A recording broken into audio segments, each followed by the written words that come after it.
Hey, how's it going, everyone? I'm Mandles, and this is my Games Done Quick submission for Troll and I.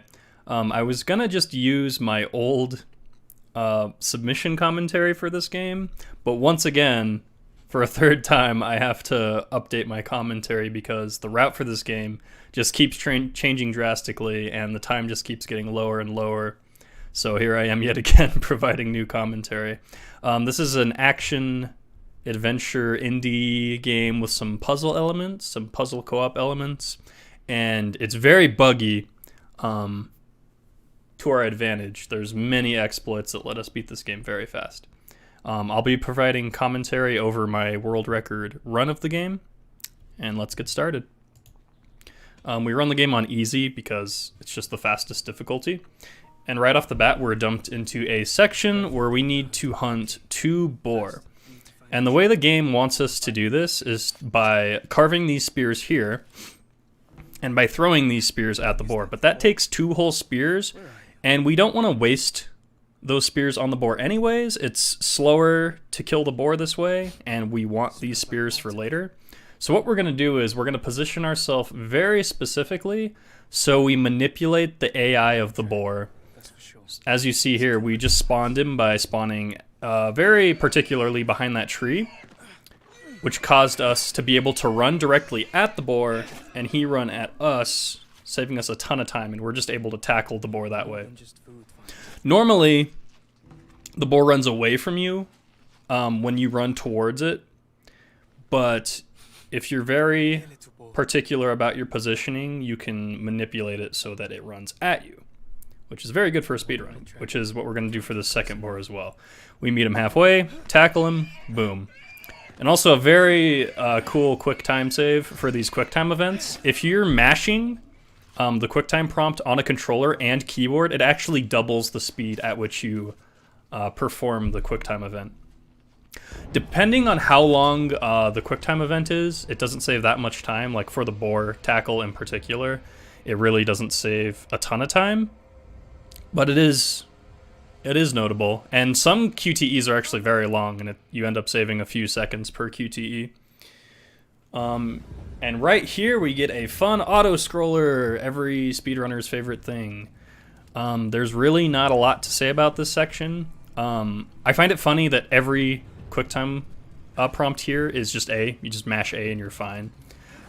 There is a very, very low chance that sometimes the camera in this section will just break, and it makes traversing this area almost undoable. But if you just reload the checkpoint, it fixes it immediately.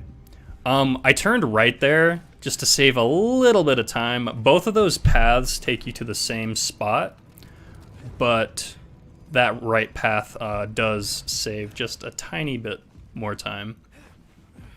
But the rest of the section is very self-explanatory. It's just hold forward and press A and pray that the camera doesn't break. It's rare that the camera does break, but it's happened, and it's frustrating when it does. Now we get our first meeting with the troll. He will be very useful later on, but not quite yet. And here we have just another auto-scroller. We're just gonna avoid these rocks and not die. You can speed this section up a little bit by having optimal movement, because if you move too far left or right, the camera kind of gets snagged and you lag behind a little bit, but there's really not a ton you can do to speed it up. Here we have another QTE. That one you probably save a good second or two on. That's a much longer QTE than the ones we saw earlier. So mashing Y and E there just significantly speeds that up. There's one in particular towards the very end that saves a ton of time. And by a ton, I mean like 5 seconds, but hey, that's a lot for us speedrunners. So now the game is going to prompt us to heal ourselves and craft a weapon. Specifically this jawbone club, which we have all the materials for hunting those 2 boars, and we're gonna move left on the menu there to save just a little bit of menuing. And walking straight as possible as we can, we're going to run into this cave, pick up this weapon binding, this auto idol, and this second weapon binding. Those weapon bindings are probably the most important items in the game. They're kind of the base for most of the craftable weapons. And that spear tree we're going to carve as well. We'll need to craft some explosive spears later using those. The auto idols are used for upgrading your abilities, which the only ability we're going to upgrade is crafting, but it's very useful. And we need 5 auto idols to do that. Also, as I killed that scavenger, he dropped a tree branch. We will need a tree branch to... Well, the tree branch is one of the main components of an item we're going to glitch craft. There's a crafting glitch later on that we're going to exploit. You'll also notice when I killed the scavenger, the game actually doesn't care how many times you hit these little guys. As long as you finish your 3-hit combo and the game recognizes that you land that last hit on the scavenger, that's all you need. So right there, I swatted twice at the air. The only hit that actually landed on the scavenger was the last hit. That was a pretty optimal fight. That one scavenger staggered me slightly, but it's not often you take out all 3 of those guys without getting staggered. It happens, but we really like when it happens too. This is unfortunately the longest unskippable cutscene in the game. Most cutscenes, if not almost all of them, you can skip in this game. This cutscene is an exception, however. We actually call this cutscene bathroom break because it's like the perfect amount of time to get up and use the bathroom. Like, we won't even, when we reset our runs, we won't even use that time to use the bathroom. We'll just wait till we get here since it's so early in the run. And after this cutscene, we're going to have control of Troll, who, it's very hard to glitch with Troll. It's much harder to go out of bounds and clip him through objects and things like that. But overall, Troll is much faster than Auto, so we're gonna use him for movement as much as possible. He's much more clunky and large and doesn't fit into certain spaces as well, but he covers much more distance than Auto, so for a speedrun, we like him a lot. It's funny because they advertise Auto as being not as powerful, but more quick and nimble. But the truth is, we use Auto as little as possible. Like, there are sections where you have to use him, and obviously we're going to use him then. But for the most part, Troll is just ridiculously overpowered, and we want to use him as much as possible.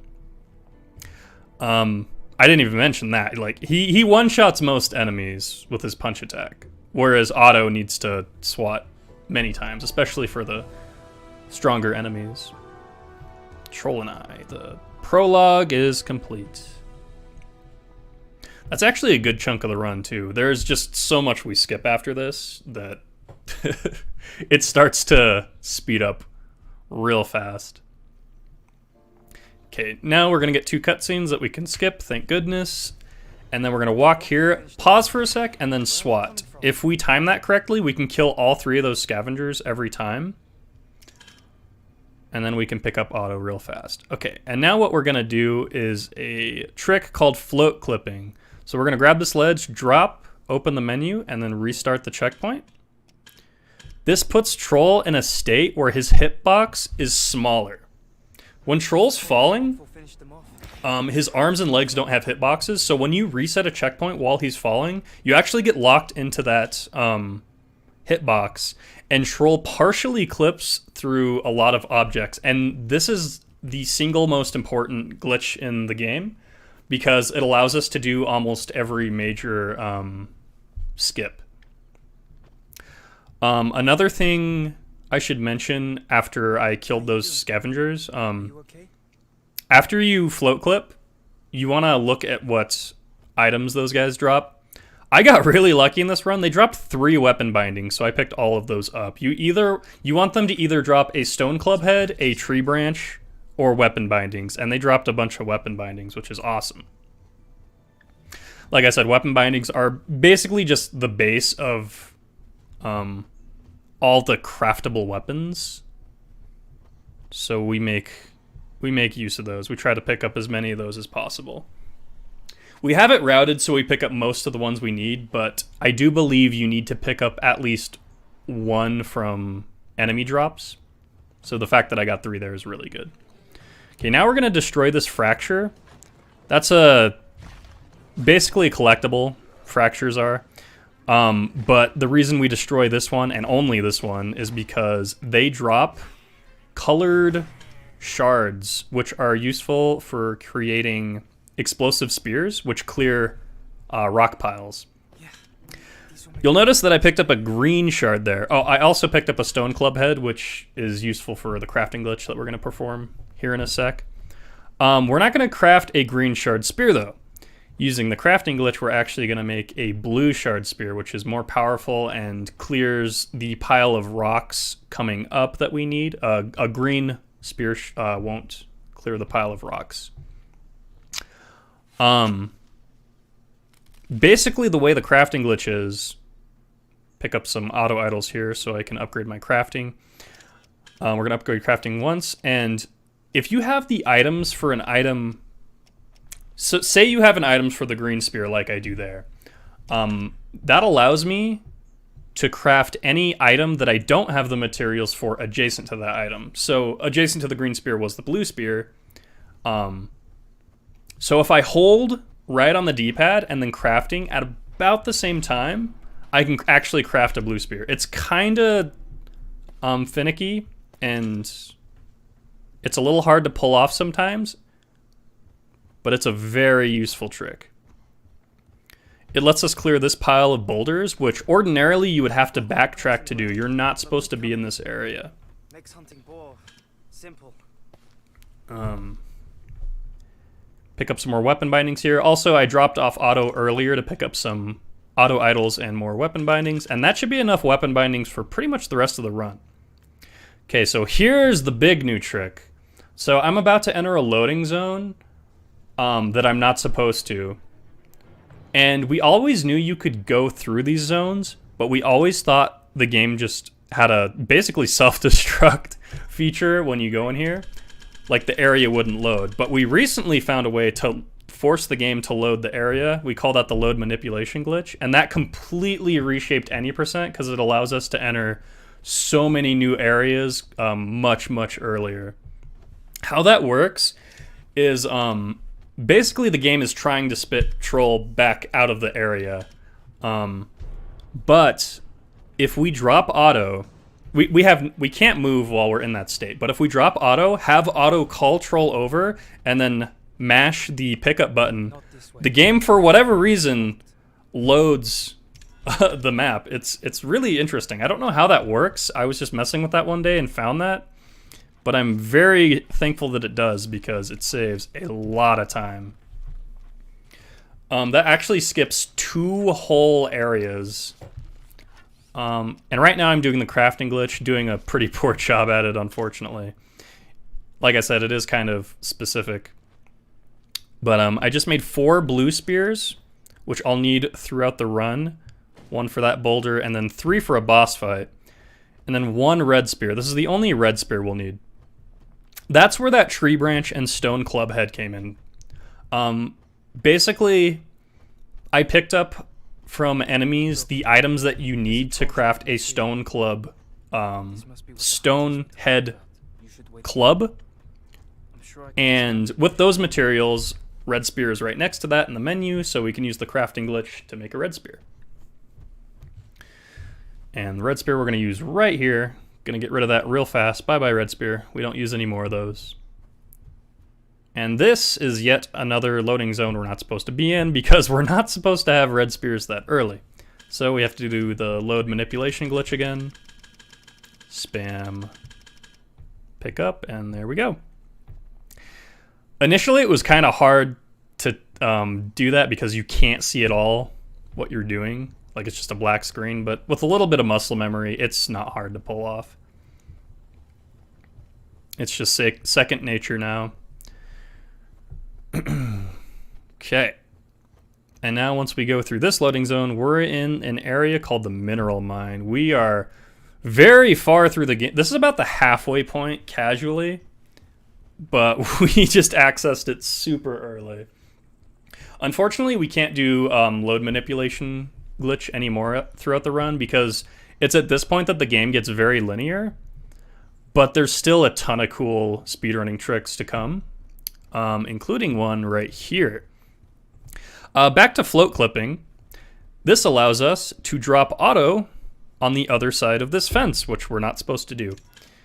Since Troll is partially clipping, we can back him up towards the fence and then just drop Otto, and Otto ends up on the other side of the fence. You can't do that unless you're float clipping. His hitbox is too large normally. What you would normally have to do is go all the way around, like clear some blockage and go up this winding path with all these hunters, and it's really annoying, and then press a button to let Troll in. But this way, we still have to press the button to let Troll in, unfortunately, but this way we can get Otto up there much, much quicker. I destroyed that alarm there because if I don't, as soon as Troll comes through that door, the hunters are going to turn that alarm, and then it's going to continuously spawn hunters, and it also locks you into a like 5-second cutscene where it shows the hunter turning the alarm, and it loses a bunch of time, and it creates a bunch of enemy aggro that you don't want to have. It's just bad news, as opposed to where it takes like 1 second to destroy the alarm. So we opt for destroying the alarm. It's not every time the hunters turn the alarm, but it's most times. So you optimally, in the perfect run, you wouldn't destroy that alarm to save like the 1 second that it takes you to destroy it. But realistically, you want to take it out. Okay, so now Troll can get through the door. We just need to position Otto optimally here, and then we can switch to him and basically walk through the whole section. How you're intended to do this is have Otto move on this platform and go down and have Troll pick him up and then drop him and then like open all these gates, and it's really, really slow. But with this handy item, since we're float clipping again, this does involve float clipping. If we drop this piece of metal right next to this fence and then trigger the picking up animation on the other side of the piece of metal, we will actually clip through the fence. I did this one a little bit off. Usually you can do that first try, but I had to kind of wedge myself through. But as you see, you clip completely through the gate. Very cool trick. I call that wing clipping because this originally involved using an airplane wing, but now it's just this piece of scrap metal. That was a very good drop there, and that should put me right behind this fence. We do that 4 times in this section. It just saves an incredible amount of time. You have to do a ton of backtracking normally, and you would also need to climb a rock face as Troll, and Troll climbs extremely slowly, so we try to avoid doing that as much as possible. This wing clip right here is probably the hardest one. That wasn't quite close enough, so I did it a second time. Lost me a few seconds, but nothing too crazy. You need to be careful with wing clipping because if you do it too early, you're not going to be far enough and you won't clip through the gate. But if you do it too late, he actually won't drop it. Kind of like I did there. I pressed the button too late and he was too close to the fence to drop it. But once you hit that sweet spot, it's not too bad. Most of the glitches in this game are pretty easy. Ordinarily, you can tell Otto to follow here and he'll be waiting at the gate by the time you clip through. But for some reason, he didn't follow me when I told him to. I definitely told him to, but it's whatever. We just tell him to follow there because it saves like the 4 seconds to run over to Troll. All right, so this is Hunter's Tents. And this first part is very boring. Otto, it's kind of hard to tell what's going on because we skip all the cutscenes, but Otto basically said, oh, it's too cold. He collapsed, and now Troll is cradling him like a baby and carrying him to safety. There's really not a lot you can do here other than move forward. Really, the only thing you can do is use your hide ability. Oh, I didn't even mention the hide ability. You can use your hide ability and move. But since we did the LMG, the load manipulation glitch, we actually skipped the hide ability in its entirety, and we don't have it. So literally all we can do here is move. Unfortunately for hard, you need hide here because the hunters deal a ton more damage to troll, and you cannot just walk through here unscathed. As you see there, they took out about half my health, and this is on easy. On hard, they mow you down pretty fast. Okay, for the speed run, now we're about at the halfway point. Okay, so now Troll's gonna get captured, and we'll have control of Otto real fast. We don't like using Otto because he's slow, but we have to right now. There's a bunch of healing items here. I still have my boar meat and a other healing item, so it's not really worth picking those up. Again, if you're running on hard, it kind of is, but I don't really need it. On easy, your health is regenerated after every loading zone too, so it's especially not worth. Stay away from those hands. He'll smash you into We still have the boar meat from the beginning section, which fully heals you actually. Get some QTEs here. On the minimap, it actually forms a cute little smile. I don't know if that was intentional by the devs, but it's something worth noting. And yeah, we can cut these super fast using that QTE trick. It normally takes much faster. That saves actually a significant amount of time because there's just so many.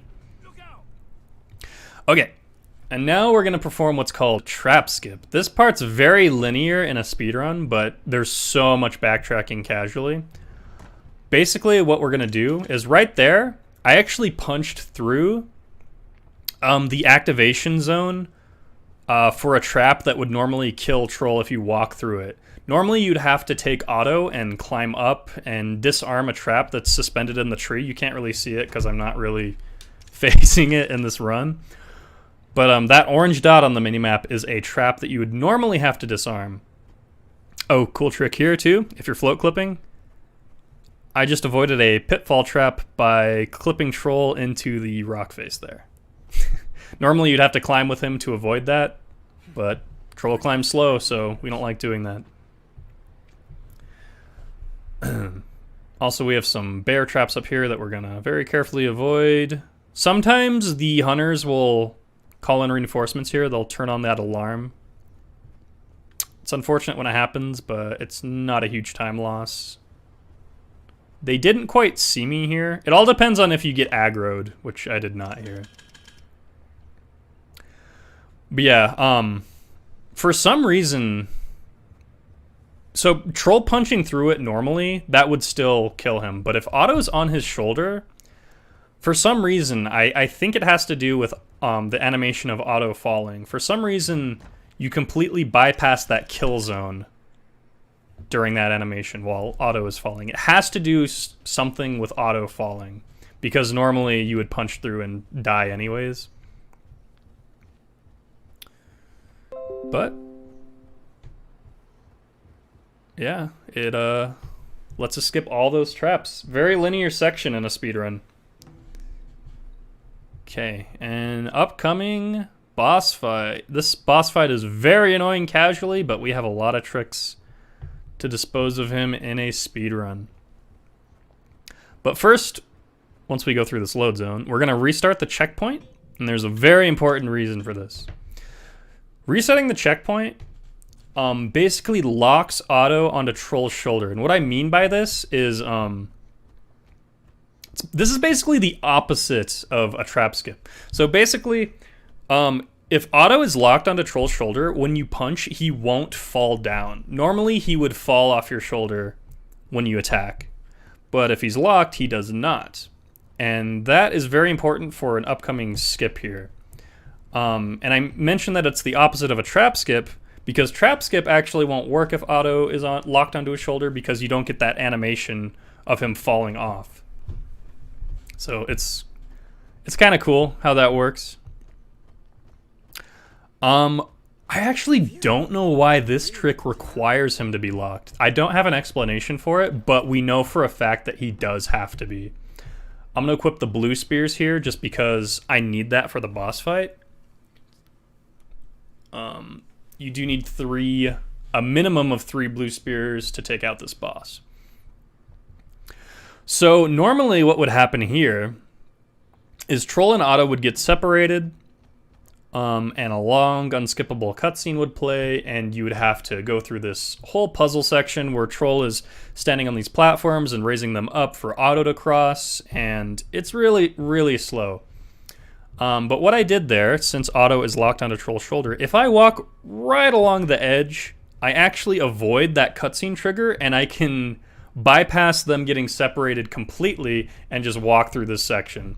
We've removed all puzzle-solving elements from this run now that I think about it, and it's kind of amazing. We've also removed pretty much all the cooperation aspects, which is what this game focuses on, which is also just incredible. And yeah, the raising of the platforms themselves play unskippable cutscenes, so that's another reason doing that vanilla is just so slow. So I like this skip a lot. It's not a super flashy skip, but trust me when I say it's impactful.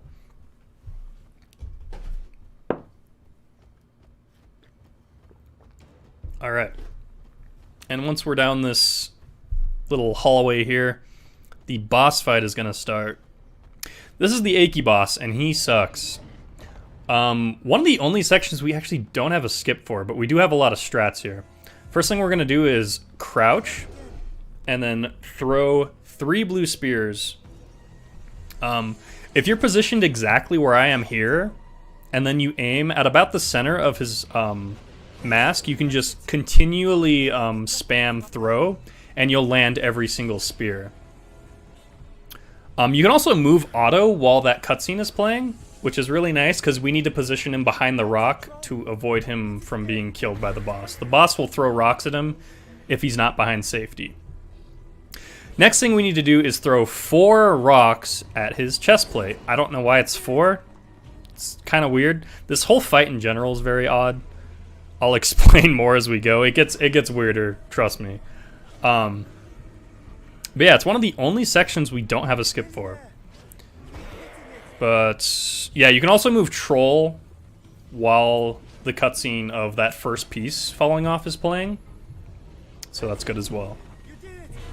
Alright, now phase 1 is complete. Pretty fast when you're using speedrunning strats. And now we're gonna do a 1 cycle on this boss. Normally, at least I'm pretty sure they intended it to do this way. I don't think they ever intended for this boss to be 1 cycled. You would have to climb up this long spiraling mountain way and jump onto his head and have Troll throw a rock at him. And you'd normally have to do that twice, but if we're very fast and very good with our boulder positioning, we can 1 cycle that and prevent Otto from having to walk all the way up again. It's hard to 1 cycle. It's very hard. This is probably the most difficult trick in the game. It's still marathon safe though, because worst case scenario, you just have to walk back up and you take the time loss, so it's not a huge deal. So we're going to place a rock there. That's going to be very important for 1 cycling the boss. Craft a blue spear, which I did before that, and destroy these 2 scavengers. You don't have to kill those 2 scavengers, but it's risky because if you're still aggroed by the time you have to climb this rock face, you're not going to be able to climb it. The way aggro works in this game is if an enemy sees you, you can't climb for whatever reason. So it's best to just take them out quickly so you're guaranteed to not be aggroed. And the reason I'm carving a blue crystal there is so I can make red spears in the final fight. And you might be wondering, I already made red spears earlier. Why can't I just use the materials I have for that to do it? That's because, unfortunately, in a later section, Otto gets kidnapped and all his weapons are confiscated, including the tree branch, which is an important component to crafting red spears if you're using the crafting glitch. So instead, we're going to use a blue crystal to make them in the final fight. Okay, now Otto's on his head, and now if we're very, very quick as Troll, we can quickly throw this first rock. And since that second rock is positioned there, we can pick it up and throw it, and down he goes. That is much harder to do than it looks. You have to be lightning fast to do that, which is why I'm like so adamant about that not being intentional. But yeah, that's the Aki boss. We have yet to find a full-blown skip. That area is very glitch-proof, it turns out. Although one cycling, I guess you could call a glitch. I would consider that to be a glitch. Doesn't feel very intentional. Okay. Float clipping is going to come into play right here. Basically, we're going to skip an unskippable cutscene by dropping Otto partially out of bounds here. Climbing this rock. We are not supposed to be able to do that. There's actually a lot of rocks that you can climb, which allow you to go out of bounds a lot of the time. We're going to heal using the boar meat because we took a lot of fall damage right there. And basically why I carved the spears there, I don't need those spears, which is what you were probably thinking. I actually did that to get back in bounds. If you fall off that cliff, you're actually still stuck out of bounds, and there's no way to get out unless you do that animation. Fortunately, that tree is right there, so we can pretty easily get back in bounds. Okay, and all those hunters are de-aggroed, which I find funny. And once we activate that cutscene, Troll magically warps to us, and that saves about 20 seconds because you do have to backtrack to warp Troll to your position, but it skips a very long, unskippable cutscene. I guess it's not very unskippable now because we don't even activate it. It's very odd because so many of the cutscenes in this game are skippable, but for some reason, it's like not even a significant cutscene, but it's completely unskippable. I don't know why. You would see what I mean if you saw it. It's very insignificant. Alright. And that's the first section here. You're supposed to... The game kind of prompts you to be stealthy here, but you kind of just run through as Troll. If you run through as Troll and you're quick, you can open that door right away, and opening the door warps Otto to you. Then we can just pick up Otto and go through this loading zone. Oh, I never even explained this, but the reason we always want Otto and Troll together when we go through these loading zones is they will not go through the zones by themselves. You'll get stuck in an animation where one character is calling the other one over, so you have to have them together in order to go through these zones. That's the longest QuickTime event in the game, and that trick just saves so much time there. Okay, here we're supposed to be stealthy and get a bunch of keys to get Otto out, but we're just gonna do a prison break using Troll since he's float clipping. We can walk up here and pull Otto straight through the wall. Freedom. The whole idea of this section is actually to free Otto's mother, but you're not supposed to be out of here without at least one key. There's 5 keys in total in this area, and we only need 1 now, and that's the cell key for your mother's door. And since we're float clipping, we can drop Otto out of bounds here. That allows us to get into the room, the final room, with the final key. Normally, you would have to go through so much hassle and stealth killing to get through here, but dropping Otto out of bounds right there skips all of that. I did have to walk through that hallway and then walk back out because ordinarily the enemies in this room haven't even spawned, but for some reason the activation for spawning those enemies is in that hallway. So this doesn't happen normally. Often what happens here is you would run down here, the enemy would be aggroed, and you would run into that corner and crouch, and that would de-aggro him, allowing you to stealth kill this guy. For some reason, he was like hyper-aggroed by the time I got down here, so I wasn't able to do that. So I just had to take a bit of a time loss and kill him using my combat knife, which is the worst melee weapon in the game, which is why it took so long to take him out. But yeah, the AI in this game is very bad, so it's very easy to de-aggro those hunters. But for some reason right there, he was just super aggressive. But he had the key that we need, so now we're going to drop Otto back where we found him. Being very careful when we do that, because if you're even a little bit off with that angle, you'll actually drop Otto through the map, and you'll be soft-locked. Yeah, that's it. We basically just do a prison break with Otto and do some out-of-bounds shenanigans and get a key. I have to see what's going on. That's my favorite part of this glitch. Is Troll standing there and he swats at the hunter that walks by. And his model kind of freaks out because he is not supposed to be in that room. Alright, and last we have the final fight here, which doesn't really utilize any glitches other than the crafting glitch, but we have optimized this pretty nicely to speed it up as quickly as possible.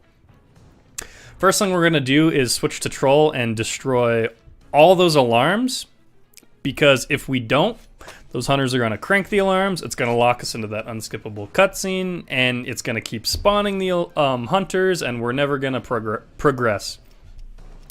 We're also going to pick up a machete there, which is the strongest melee weapon in the game. It's going to be useful for some shielded enemies towards the end of the fight, and then crafting glitch us a few more red spears. Now we're using Troll to just one-shot everything. He is very, very overpowered. We're going to use him to kill most of the stuff in this fight, with a side from a few groups of orcs. Okay, now Nico, who is the main villain of this game, we haven't even seen him really, is going to spawn 3 times, and we need to use Otto to throw a spear at him 3 times. That's the first wave. And now he's not going to spawn until we kill a first wave of orcs. There's 3 waves of hunters that spawn here. This is the second wave. Again, using Troll to take them out as quickly as possible. This part's a little RNG heavy, just because the hunters can spawn in weird spots, making you need to move more than you normally would. But for the most part, it's pretty consistent. Alright. Now what you want to do here is position Otto so that he's ready to blow up a wave of orcs as they spawn. I'm going to aim right here. The positioning's pretty important here. So that right when these guys bust out, I'm going to throw this, and they're all dead, for the most part. The only ones that survive are these 2 armored guys, which is why I picked up the machete. The machete makes quick work of these guys. The reason I don't use Troll to take these guys out is because these are one of the only enemies that Troll can't kill. They block all of Troll's attacks.